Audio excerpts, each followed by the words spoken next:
Hello বন্ধুরা, আজকে একটা সম্পূর্ণ নতুন রেসিপি আপনাদেরকে আমি করে দেখাবো। রেসিপিটি হচ্ছে কিভাবে মুড়ি, যে মুড়িটাকে আমরা ভেজে তেলের মধ্যে ভেজে কীভাবে একটা নাস্তা তৈরি করতে পারি। তো প্রথমেই কড়াইয়ের মধ্যে তেল গরম করে নেব এবং তেলের মধ্যে কিছু জিরে দিয়ে দিলাম, গোটা জিরে, এবং এর সাথে শুরুতেই গোটা কয়েক বাদাম দিয়ে দিলাম। বাদামটাকে ভালো করে ফ্রাই করে নেব। বাদামটা একটু আলতো আঁচে ফ্রাই হয়ে যাবে।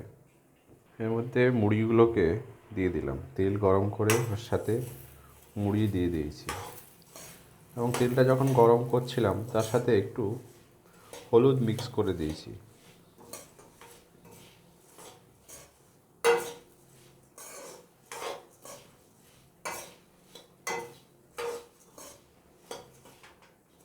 এখন রেডি হয়ে গেছে আমার হলুদ মুড়ি রেসিপি উইথ বাদাম।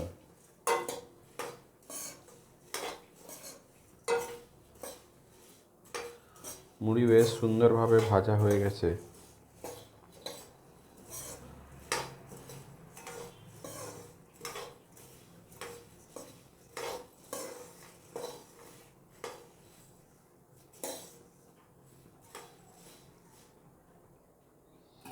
Recipe ready. মুড়ি বাদাম, হলুদ মুড়ির সাথে বাদাম ভাজা।